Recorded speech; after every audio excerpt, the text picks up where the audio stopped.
Saudara Richard sehat hari ini? Baik, hari ini agendanya adalah pembacaan surat tuntutan dari Jaksa Penuntut Umum kepada saudara terdakwa dan penasihat hukum terdakwa.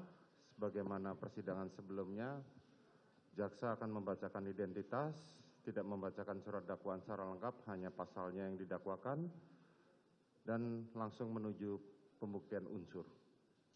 Setuju ya? Baik, silakan Jaksa Penuntut Umum. Terima kasih majelis atas kesempatan yang diberikan. Bismillah.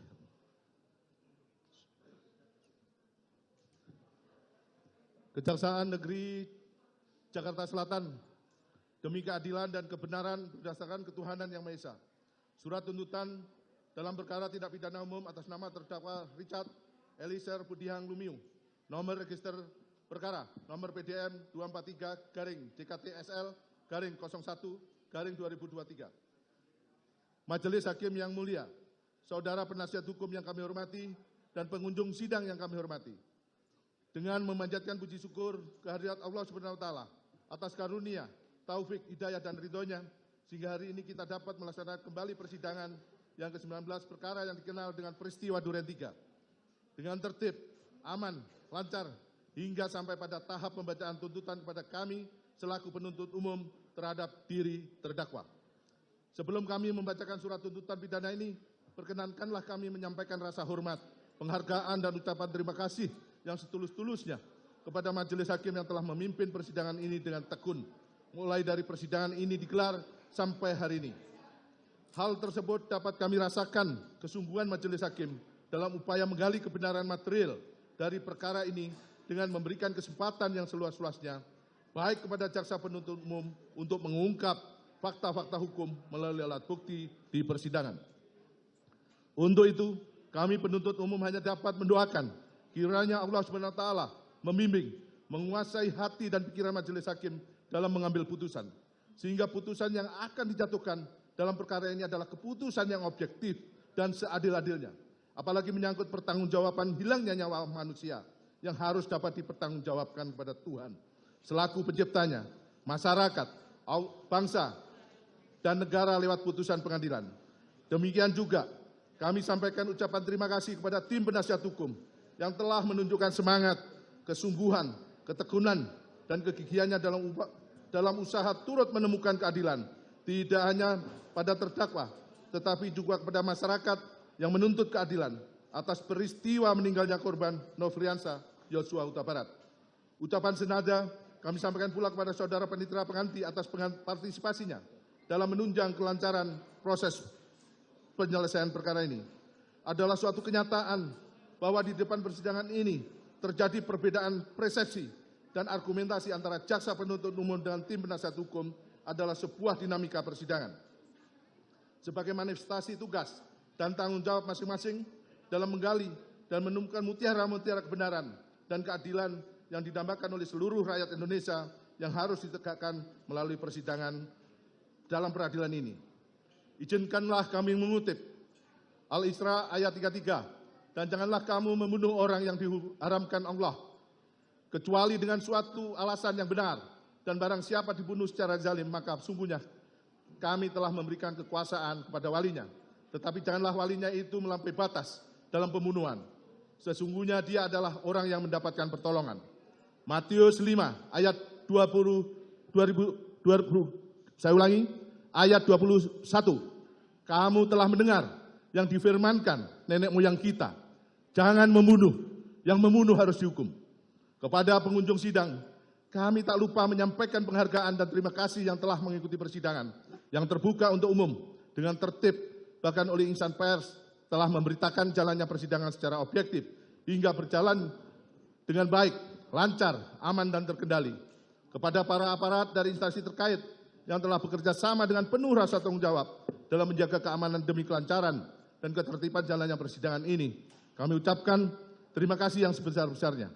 Sebelum kami membacakan surat tuntutan pidana terhadap diri terdakwa, kami ingin mengutip kalimat yang pernah diucapkan oleh mantan Hakim Agung, almarhum Artijo Alkostar, bahwa hakim yang bertanggung jawab akan menerapkan keadilan hukum terbaik meskipun dalam keadaan sosial politik yang terburuk. Surat tuntutan penuntut umum terhadap diri terdakwa dengan identitas sebagai berikut, tidak perlu kami bacakan dan dianggap dibacakan.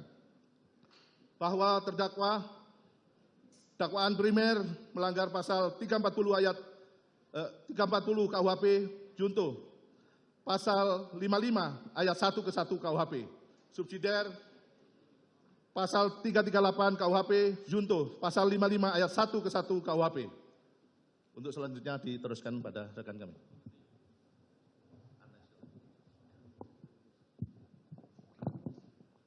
Izin majelis melanjutkan, akan kami langsung bacakan pada analisa yuridis. Langsung ke unsur saja. Ya, terima kasih majelis. Dalam perkara ini, terdakwa didakwa dengan dakwaan subsidiaritas melanggar pasal 340 junto pasal 55 ayat 1 ke 1 KUHP, subsidiar pasal 338 junto pasal 55 ayat 1 ke 1 KUHP. Oleh karena dakwaan kami adalah dakwaan subsidiaritas, maka kami akan membuktikan unsur-unsur pasal 340 KUHP junto pasal 55 ayat 1 ke 1 KUHP dengan unsur-unsur sebagai berikut. 1. Unsur barang siapa. Izin majelis, untuk unsur barang siapa kami bacakan. Barang siapa adalah unsur pelaku atau subjek dari tindak pidana. Dengan menggunakan kata barang siapa berarti pelakunya adalah dapat siapa saja atau siapapun dapat menjadi pelaku. Dengan demikian, strafbar faith, delik, dan deliktum memiliki padanan istilah yang sama dengan perbuatan yang dapat atau boleh dihukum. Peristiwa pidana, perbuatan pidana, dan tindak pidana. Menurut Kamus Besar Bahasa Indonesia dari Kementerian Pendidikan dan Kebudayaan, delik adalah perbuatan yang dapat dikenakan hukuman karena merupakan pelanggaran terhadap undang-undang atau merupakan tindak pidana. Dengan menggunakan kata barang siapa, yang dimaksud dalam hal ini adalah terdakwa Richard Eliezer Pudihang Lumiu, sebagaimana identitas terdakwa dalam surat dakwaan merupakan pribadi atau person atau subjek hukum sebagai pelaku tindak pidana, memiliki hak dan kewajiban, memiliki kemampuan untuk bertanggung jawab atau dipertanggungjawabkan atas perbuatan yang dilakukannya.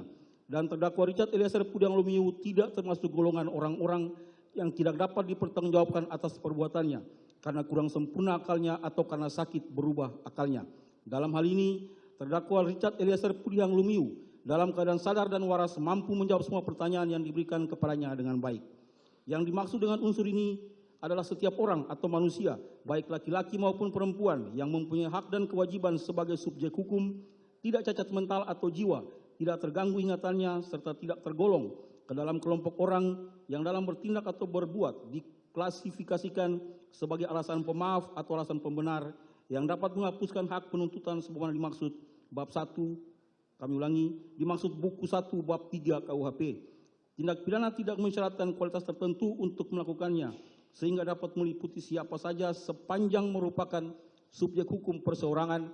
Dalam perkara ini adalah terdakwa Richard Eliezer Pudihang Lumiu. Sebagaimana fakta hukum selama dalam menjalani proses persidangan ini, mulai pembacaan surat dakwaan sampai dengan saat ini, pembacaan surat tuntutan, terdakwa Richard Eliezer Pudihang Lumiu mengerti dan memahami serta mampu menjawab dengan baik setiap pertanyaan yang dikemukakan kepadanya. Dan selama menjalani persidangan, terdakwa Richard Eliezer Pudihang Lumiu sehat jasmani dan rohani serta cakap dalam menjalani proses persidangan. Dengan demikian, unsur barang siapa telah terbukti dan terpenuhi secara sah dan meyakinkan menurut hukum.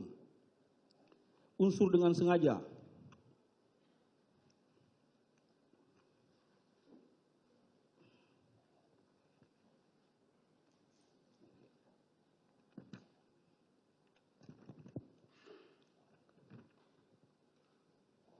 Izin majelis, unsur dengan sengaja, fakta hukum yang membuktikan unsur tersebut tidak kami bacakan, kami anggap dibacakan.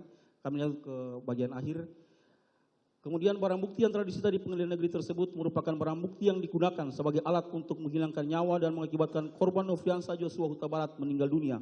Sebagaimana keterangan terdakwa Richard Eliezer Pudihang Lumiu, saksi Riki Rizal Wibowo, saksi Kuat Maruf.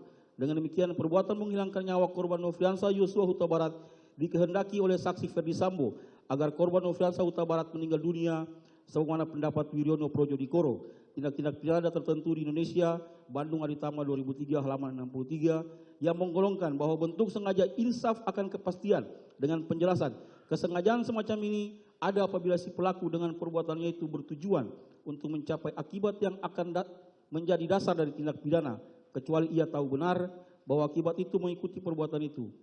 Lebih selanjutnya, PAF Lamintang mengemukakan sengaja insaf akan kemungkinan sebagai berikut. pelaku yang bersangkutan pada waktu melakukan perbuatan itu untuk menimbulkan suatu akibat yang dilarang oleh undang-undang telah menyadari kemungkinan akan timbul suatu akibat yang dilarang oleh undang-undang telah menyadari kemungkinan akan timbul suatu akibat lain daripada akibat yang memang ia kehendaki. Dengan demikian berdasarkan keterangan saksi, surat, dan barang bukti yang dikemukakan di persidangan, unsur dengan sengaja telah terbukti menurut hukum. Izin dilanjutkan majelis. Izin melanjutkan majelis. Unsur dengan rencana terlebih dahulu, yakni tindakan yang dilarang ialah merampas nyawa orang lain.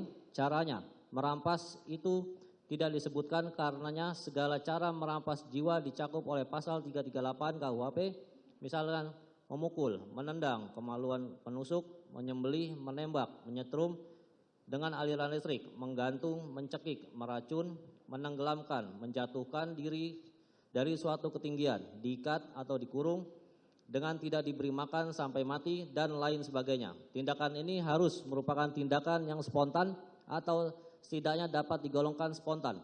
Dengan perkataan lain, bukan sesuatu yang setelah dipikir-pikir, ditimbang-timbang untuk ruginya dan cara-cara pelaksanaannya dengan waktu yang cukup, yang dalam hal ini diterapkan pasal 340 KUHP. Yang dimaksud secara spontan di sini ialah begitu ia merasa tersinggung dan tergugah melakukan pembunuhan langsung, ia mencari alat yang digunakan untuk melakukan pembunuhan itu. Jadi tidak pakai pikir-pikir dulu secara terang untung atau ruginya atau cara pelaksanaannya. Karena pasal 338 KUHP ini adalah tindak pidana material yang berarti harus terjadi matinya orang lain. Timbul masalah waktu antara tindakan itu dengan akibat matinya orang lain itu, jawabannya dipecahkan melalui ajaran sebab akibat. Dalam hal ini tindakan yang melawan hukum itu harus benar-benar dikehendaki si penindak dan justru tindakan itulah yang mengakibatkan matinya orang lain, bukan tindakan lain.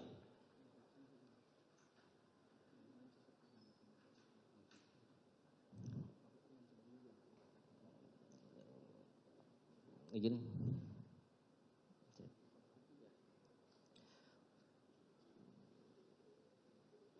Barang bukti yang telah disita pengadilan negeri tersebut merupakan barang bukti yang digunakan alat sebagai untuk menghilangkan nyawa dan mengakibatkan korban Nofriansah Joshua Huta Barat meninggal dunia. Sebagaimana keterangan terdakwa Richard Eliezer Pudium Lumiu, saksi Riki Rizal Wibowo, saksi Kuat Ma'ruf, dengan demikian perbuatan menghilangkan nyawa korban Nofriansah Joshua Huta Barat dikehendaki agar korban Nofriansah Joshua Huta Barat meninggal dunia. Sebagaimana pendapat Wiryono Projo Dikoro yang menggolongkan sebagai bentuk sengaja insaf akan kepastian dengan penjelasan kesengajaan semacam ini ada apabila dengan penjelasan kesengajaan si pelaku dengan perbuatannya itu bertujuan untuk mencapai akibat yang akan menjadi dasar dari tindak pidana, kecuali ia tahu benar bahwa akibat itu mengikuti perbuatan itu. Selanjutnya PA Lamintang mengemukakan sengaja insaf akan kemungkinan sebagai berikut.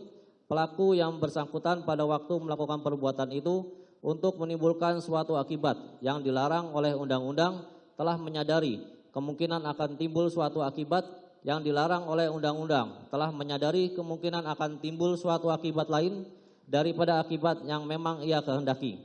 Dengan demikian berdasarkan keterangan saksi, ahli, surat dan barang bukti yang dikemukakan di persidangan, unsur dengan rencana terlebih dahulu telah terbukti menurut hukum.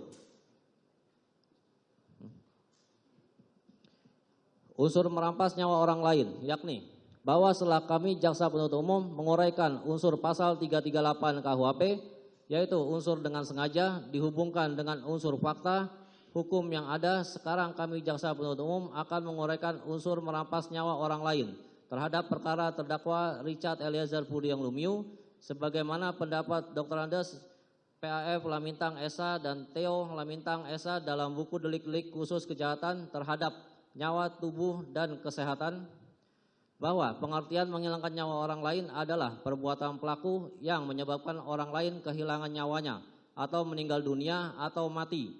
Tindak pidana pembunuhan merupakan suatu tindak pidana material atau material delik, yakni suatu tindak pidana yang baru dapat dianggap sebagai telah selesai dilakukan oleh pelakunya dengan timbulnya akibat terlarang, yaitu yang tidak dikehendaki oleh undang-undang. rumusan ketentuan pasal 338.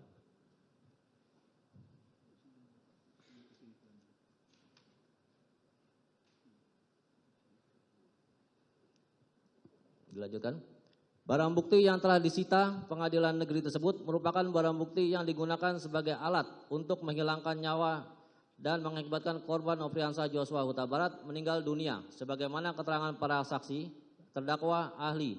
Berdasarkan uraian di atas terkait unsur merawat nyawa orang lain, di atas merupakan sikap hukum yang telah sejalan dengan jurisprudensi di Mahkamah Agung sebagaimana tertuang dalam jurisprudensi nomor 1/PID/2018 yang bersumber pada beberapa putusan antara lain putusan nomor 908 K/PID/2006 yang memuat kaidah hukum yakni unsur dengan sengaja menghilangkan nyawa terpenuhi apabila pelaku menyerang korban dengan alat seperti senjata tajam dan senjata api di bagian tubuh yang terdapat organ vital seperti bagian dada, perut, dan kepala.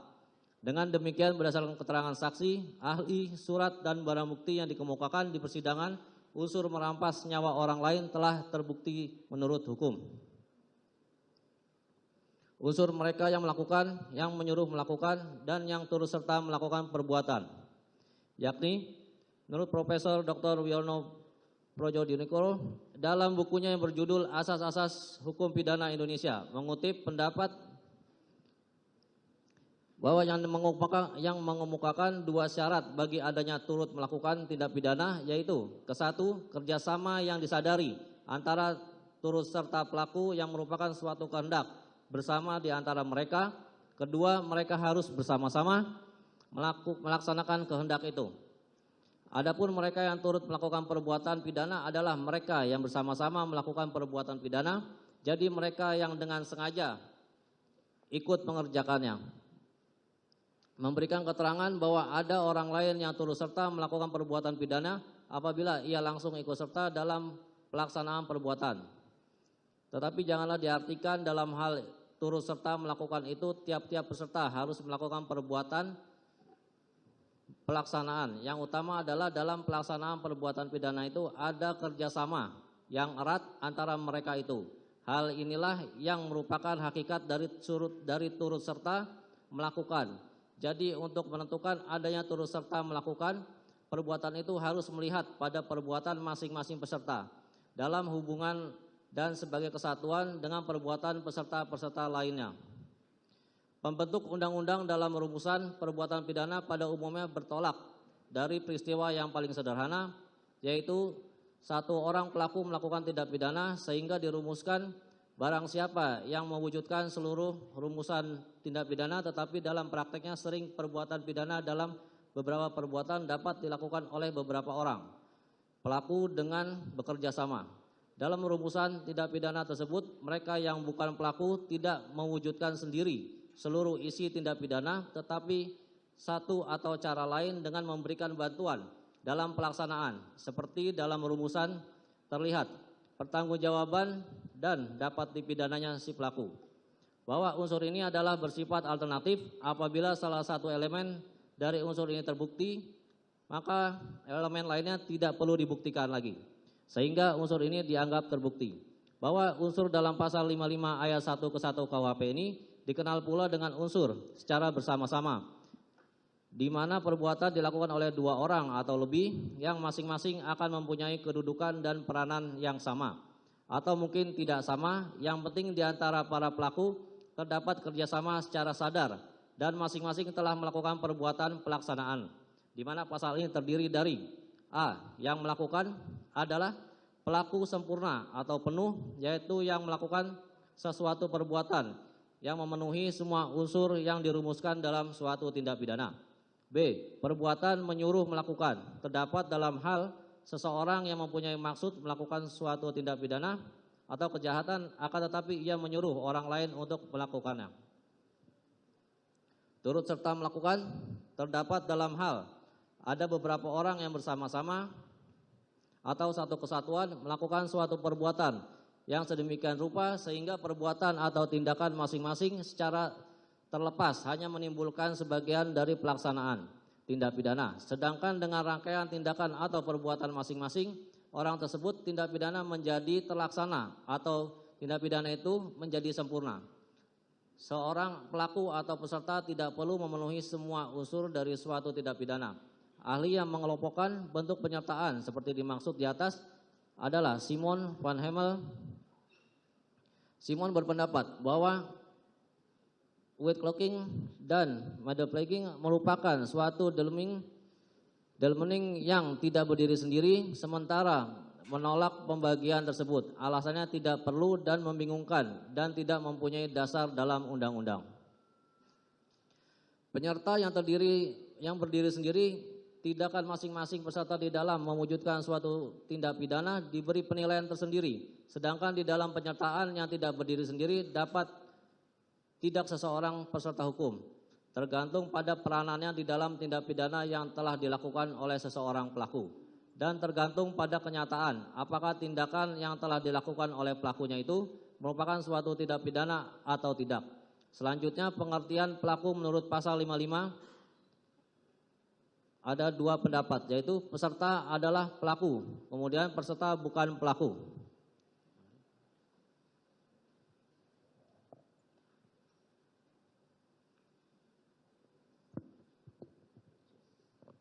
Izin majelis melanjutkan.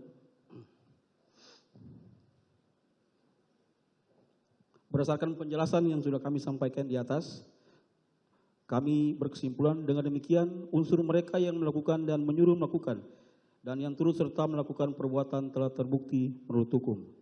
Berdasarkan uraian dan fakta hukum di atas, maka semua unsur dakwaan primer melanggar pasal 340 junto pasal 55 ayat 1 ke 1 KUH pidana telah terpenuhi menurut hukum dan penuntut umum tidak perlu membuktikan dakwaan subsidiar.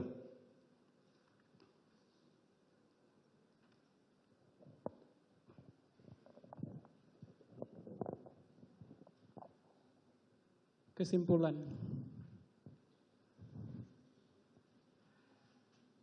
Majelis Hakim yang kami muliakan, saudara penasihat hukum terdakwa yang kami hormati, bahwa selanjutnya perlu ditinjau tentang unsur pertanggungjawaban pidana dari terdakwa, yaitu bahwa pertanggungjawaban pidana selalu dasarkan pada adanya kesalahan sebagaimana pendapat Mr. Ruslam Saleh dalam bukunya Pidana Pertanggungjawaban.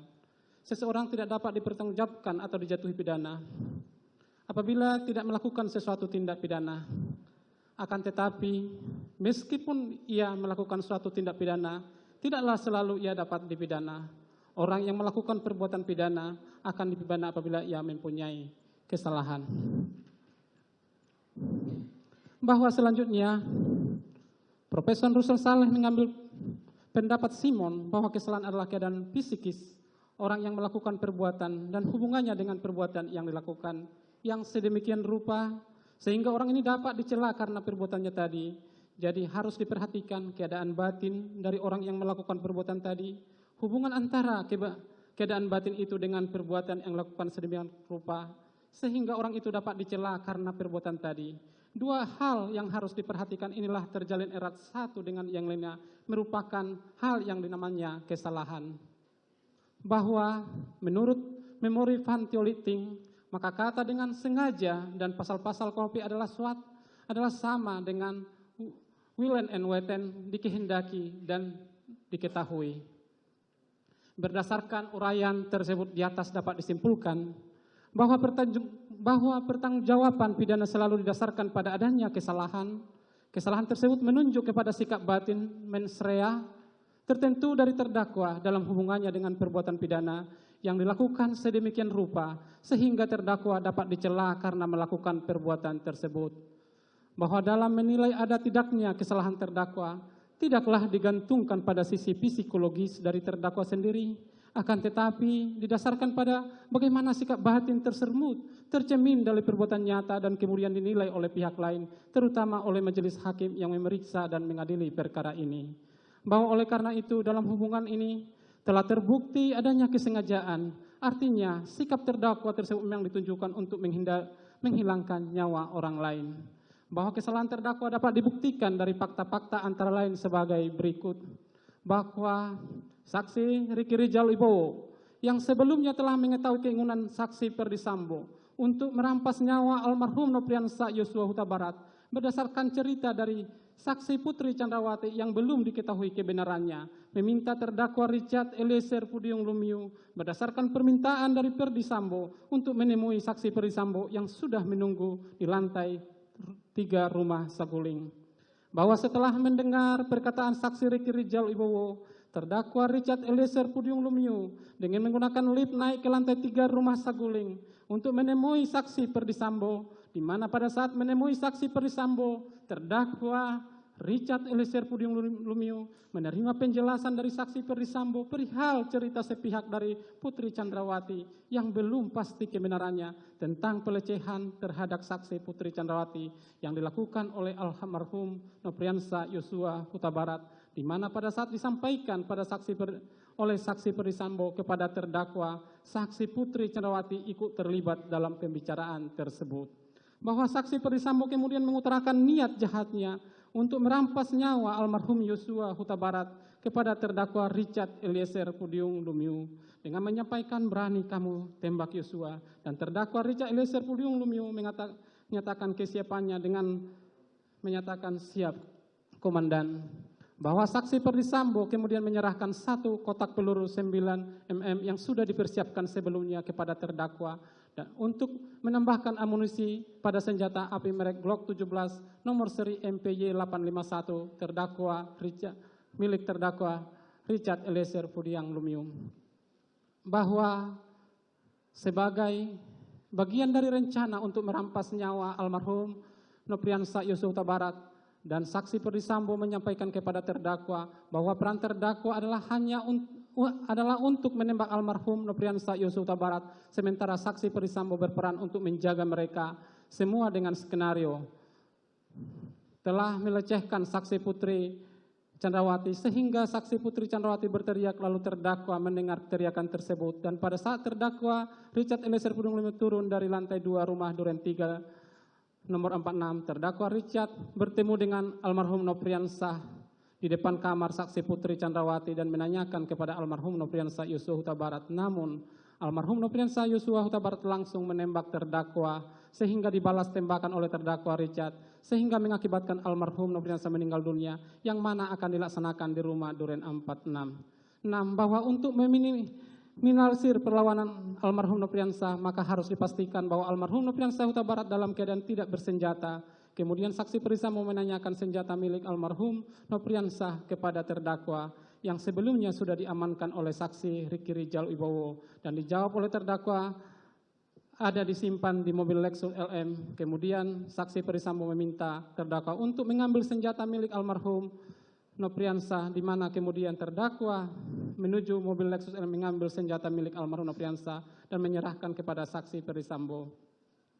Bahwa untuk memuluskan rencana jahat merampas nyawa almarhum Nopriansa, saksi Putri Chandrawati kemudian mengajak saksi Ricky Rijal Wibowo, saksi Kuat Maruf, dan terdakwa Richard yang sudah mengetahui akan dirampasnya nyawa almarhum Nopriansa Yosua Huta Barat menuju ke rumah Duren 346. Bahwa setelah tiba di rumah Duren 3, terdakwa bersama saksi Putri Chandrawati, saksi Ricky Rijal, dan saksi Kuat Maruf serta almarhum turun dan kemudian masuk ke dalam ke rumah Duren 3 ke 46, di mana terdakwa saksi Putri Chandrawati, saksi Kuat Maruf masuk ke dalam rumah, sementara saksi Ricky Rijal Wibowo tetap mengawasi keberadaan almarhum Nopriansa yang berada di halaman samping rumah Duren 346.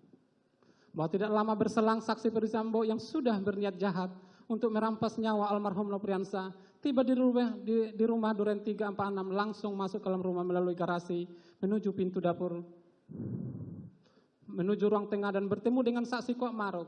Saksi Perdi Sambo memerintahkan saksi Kuat Maruf untuk memanggil almarhum Nopriansa Yosua Huta Barat dan saksi Ricky Rijal, di mana pada saat yang sama terdakwa yang mendengar kedatangan saksi Perdi Sambo langsung turun dari lantai 2 menemui saksi Perdi Sambo, di mana sebelumnya terdakwa Richard Eliezer yang seharusnya masih bisa mengurungkan dan menghindar dari rencana jahat sudah diketahuinya malah meneguhkan kehendaknya untuk menuruti niat jahat merampas nyawa almarhum. Bahwa saksi Kuat Maruf yang sudah mengetahuinya saksi Perdi Sambo dengan sigap mengambil almarhum Nopriansah dan saksi Riki Rijal yang berada di halaman samping rumah Duren 3 nomor 46, di mana kemudian almarhum berjalan masuk ke dalam rumah dan diikuti oleh saksi Riki Wibowo dan saksi Kuatmaruf. Bahwa pada saat almarhum Nopriansah Yosua tiba di ruang tengah dekat meja makan, saksi Ferdisambo menarik leher sambil mendorong almarhum Nopriansah Huta Barat ke depan sehingga berhadapan dengan terdakwa yang sudah berdiri di samping saksi Ferdisambo yang langsung mengatakan, "Jongkok kamu." Lalu almarhum Nopriansah sambil mengangkat tangannya sejajar dengan dada sebagaimana tanda penyerahan diri berkata, "Ada apa ini?" Selanjutnya saksi Ferdisambo yang sudah mengetahui dengan menembak merampas nyawa almarhum berteriak dengan keras kepada terdakwa dengan mengatakan, "Oi, kau tembak cepat. Cepat kau tembak." Selanjutnya terdakwa sesuai dengan rencana jahat yang telah disepakati sebelumnya dengan berpikir tenang dan matang, langsung menembakkan senjata merek Glock 17 nomor seri MPY 851 ke arah almarhum sebanyak 3 atau 4 kali, mengakibatkan almarhum Nopriansah Yosua Huta Barat jatuh terkapar dan bersimbah darah. Bahwa saksi Ferdisambo yang sudah menggunakan sarung tangan berwarna hijau hitam dan menggenggam senjata api memastikan almarhum Nopriansah telah mati, maju ke arah almarhum yang sementara mengerang kesakitan, kemudian menembak almarhum yang telah mengenai kepala bagian belakang almarhum yang mengakibatkan almarhum meninggal dunia. 13. Bahwa saksi Ferdisambo dengan akal liciknya untuk mengelabui perbuatan merampas nyawa almarhum, kemudian menembak ke arah dinding di atas tangga sebanyak beberapa kali, kemudian berbalik menghampiri tubuh almarhum lalu menempelkan senjata api merek HS nomor seri H233001 milik almarhum ke kanan kiri dan menembak ke arah dinding atas TV. Kemudian saksi Ferdisambo meletakkan senjata merek HS nomor seri H23301 dekat tangan kiri almarhum. Bahwa untuk melancarkan niatnya untuk mengetahui perbuatan merampas nyawa almarhum, saksi Ferdisambo menghubungi pejabat di Propam dan anggota Reskrim Polres Jakarta Selatan dengan menceritakan skenario tembak-menembak antara terdakwa dengan almarhum Nopriansah yang telah disusun sebelumnya. Bahwa pada tanggal 10 Juli 2002, saksi Ferdisambo dengan menggunakan HT memanggil terdakwa saksi Riki Rijal Wibowo, saksi Kuatmaruf untuk naik ke lantai 2, di mana saksi Ferdisambo dan saksi Putri Chandrawati sudah menunggu, di mana pada saat saksi Ferdisambo dan saksi menemui terdakwa Richard, saksi Riki Rijal, saksi Kuatmaruf, saksi Ferdisambo dan saksi Putri Chandrawati memberikan amplop yang masing-masing berisi mata uang dolar dengan nilai 1 miliar untuk terdakwa, 500 juta untuk Riki Rijal dan Kuatmaruf dengan janji diserahkan pada bulan Agustus setelah kondisi sudah aman. Kemudian saksi Ferdisambo, saksi Putri juga memberikan handphone merek iPhone 13 Pro Max kepada masing-masing terdakwa, saksi Riki dan saksi Kuatmaruf untuk mengganti handphone yang telah dirusak atau dihilangkan agar jejak komunikasi peristiwa perampasan nyawa almarhum tidak terdeteksi. Kemudian pada saat terdakwa, saksi Riki Rijal, saksi Kuatmaruf akan meninggalkan lantai rumah saguling, saksi Putri Chandrawati mengucapkan terima kasih kepada terdakwa, saksi Riki Rijal dan saksi Kuatmaruf. Bahwa terdakwa sejak ditetapkan sebagai tersangka kasus pembunuhan almarhum Brigadir Yosua Huta Barat dan dilakukan penahanan oleh penyidik Bareskrim, terdakwa masih tetap bertahan memberikan keterangan sesuai skenario yang sudah diarahkan oleh Ferdisambo, yaitu terjadi tembak-menembak antara terdakwa dengan korban untuk menolong saksi Putri Chandrawati yang dilecehkan oleh almarhum Yosua Huta Barat. Bahwa terdakwa pada tanggal 10 mengajukan permohonan, tanggal 10 Agustus 2002 mengajukan permohonan perlindungan saksi dan korban LPSK dalam ini sebagai pelaku yang akan bekerja sama dengan penyidik mengungkap fakta yang sebenarnya. Kemudian pada tanggal 12 Agustus di ruang rapat unit 1 di Pidum Bareskrim Polri, Baradae telah ditemui oleh Lembaga Perlindungan Saksi dan Korban, dampingi kuasa hukum telah mengajukan permohonan secara tertulis terkait justice kolaborator. Bahwa dalam persidangan terdakwa Richard Eliezer Pudium menjelaskan pada awalnya mengikuti skenario yang disusun oleh saksi Ferdisambo, namun kemudian terdakwa atas inisiatif sendiri menceritakan kejadian yang sebenarnya bukan merupakan peristiwa tembak-menembak antara terdakwa dengan almarhum Nopriansah Yosua Huta Barat, namun merupakan penembakan yang dilakukan oleh terdakwa dan saksi Ferdisambo terhadap almarhum sehingga berdasarkan keterangan terdakwa Richard Lumiu yang berani menceritakan kejadian yang sebenarnya terjadi perkara pembunuhan terhadap almarhum Joshua sehingga perkara ini dapat terungkap di persidangan. Berdasarkan uraian di atas, terlihat adanya hubungan kerjasama antara terdakwa Richard Eliezer Pudium Lumiu dan saksi Perdi Sambo, saksi Putri Chandrawati, saksi Riki Rijal Wibowo, saksi Kuat Marut dalam berkas terpisah, yakni niat menghilangkan nyawa korban Nopriansah Yosua tersebut sebagai yang disebut mens rea. Di depan persidangan tidak ditemukan adanya alasan pada diri terdakwa yang dapat menghapus unsur kesalahan dan pertanggungjawaban pidana, baik alasan pemaaf maupun alasan pembenar terhadap dakwaan primer yang telah kami buktikan pada analisa yuridis. Dengan demikian, maka terdakwa harus dipidana.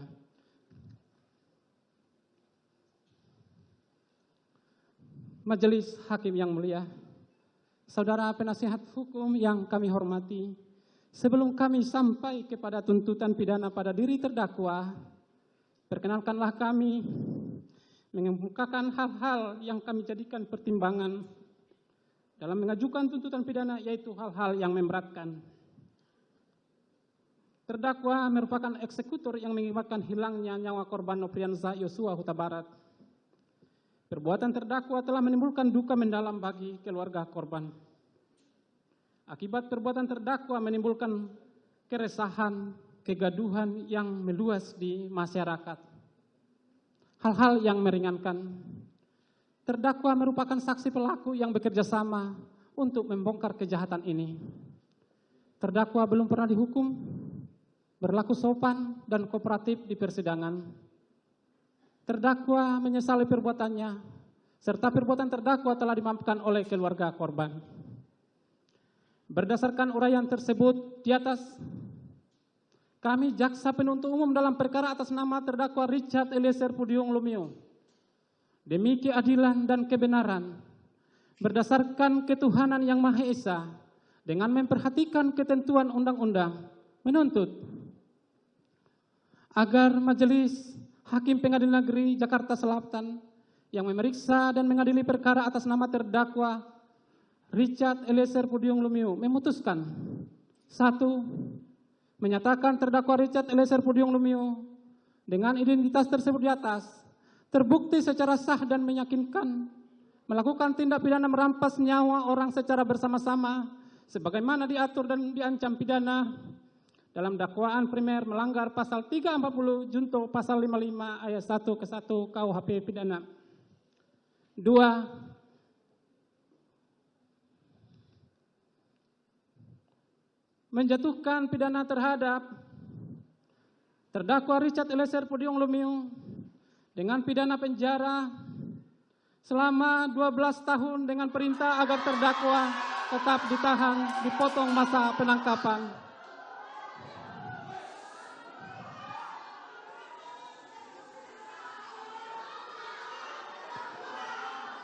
Mohon kepada para pengunjung untuk tetap tenang. Mohon kepada pengunjung untuk tetap tenang. Tolong hargai persidangan ini. Silakan lanjutkan.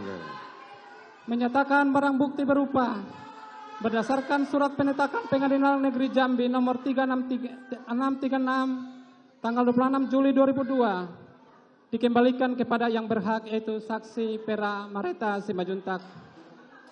Berdasarkan surat penetapan Pengadilan Jakarta Selatan dari nomor 1 sampai nomor 3 dikembalikan kepada JPU yang dipergunakan dalam perkara atas nama terdakwa Arif Rahmat Arifin. Kepada para pengunjung mohon untuk tenang.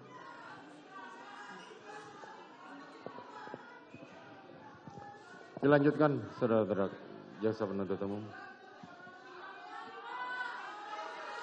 Izin melanjutkan majelis.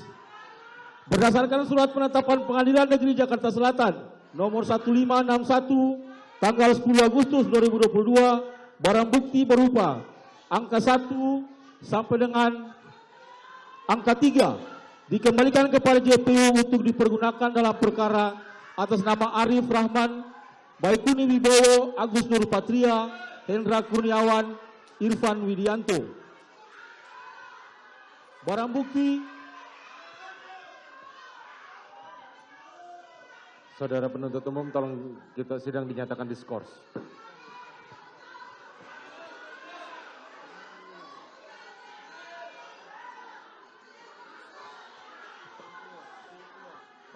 Petugas keamanan, mohon kami bantuan untuk mengeluarkan para pendukung. Tolong dikeluarkan.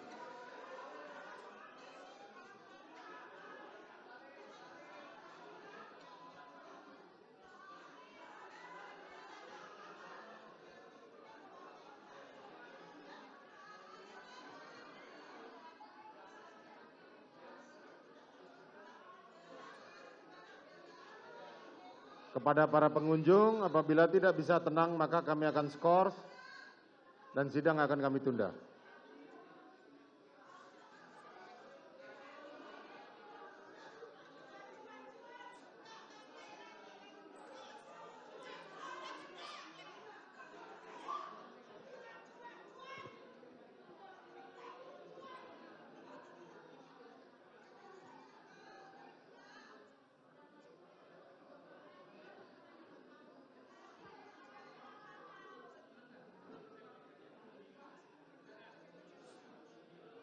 Tolong dikeluarkan pada para mereka yang nggak bisa tenang.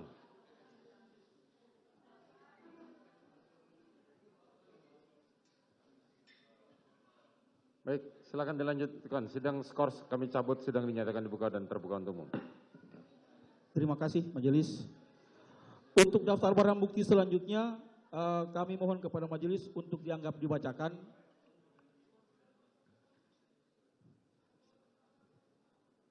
Kami lanjut ke poin keempat, menetapkan agar terdakwa membayar biaya perkara sebesar Rp5.000. Demikian surat tuntutan yang kami bacakan dan serahkan dalam sidang hari ini, Rabu 18 Januari 2023, Jaksa Penuntut Umum. Demikian majelis. Baik, saudara terdakwa, saudara sudah mendengar, silakan berkonsultasi dengan penasihat hukum saudara. Silakan.